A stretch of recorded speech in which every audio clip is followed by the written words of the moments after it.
telling you all morning long, today is Juneteenth, commemorating an announcement of the end of slavery in America. Indiana recognizes it with celebrations around the city, but this year it's taking on a new significance. Susan Hall Dotson joins us live. She's coordinator of African American history at the Indiana Historical Society. Thanks for coming in today. Thanks for having me. With race relations at the top of headlines, we have seen a lot of changes with this year's Juneteenth. What are you seeing, and how do you feel about all that change? Well, it's great change. More people know about it. More people are excited, and they'll get to learn why does Juneteenth matter in Indiana. Although Indiana was not a slave state, although it did have slaves at one time, it's important to know that it had everything and nothing to do with Indiana, because the emancipation of the slaves were for southern states.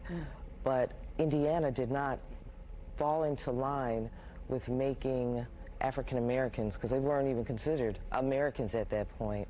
They're Negro citizens until actually after that, 1870, when they repealed some of the laws that disenfranchised the black citizens. Now, Indiana's been celebrating in different ways. 2010 is when it started to be recognized by governments and things like that. What happened before 2010? Were there big groups and big events that you recall, or did that kind of help spur it along?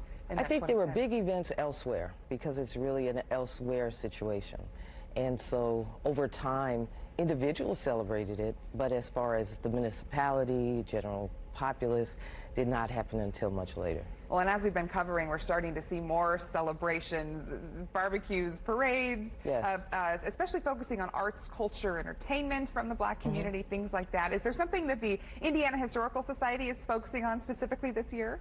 This year we are focusing on COVID, staying safe. I'm doing a Zoom presentation this afternoon with Martin University for Juneteenth. So hopefully next year, with this being past us, we will work on something that's meaningful and thoughtful, and partner with other institutions within the city. Well, I imagine you hope folks put your Zoom call on their agenda today. What else would you like to see Hoosiers do to commemorate and understand this holiday?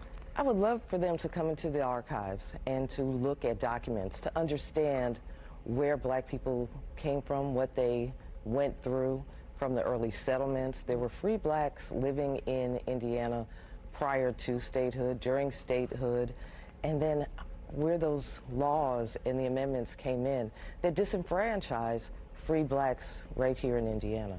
Now, that's our Indiana angle. I imagine nationally, perhaps your thoughts are different for what you want the whole country to accomplish on a Juneteenth day like today. I would say I took this from social media from last year, so I will give them the citation, but it said free-ish since 1865. And you said free-ish? Free-ish, because we're still not free. We're still under siege. We're still taking hits from police brutality and other systemic issues that keep black people from getting ahead and having full rights and privileges in this country. Well, thanks for sharing your modern and historical perspective on Juneteenth as we look forward to that here at WISH TV. Susan Hall Dotson joining us. Thank you so much. Thank you. We appreciate it. It's 8:18, Scott. Let's take a live look outside.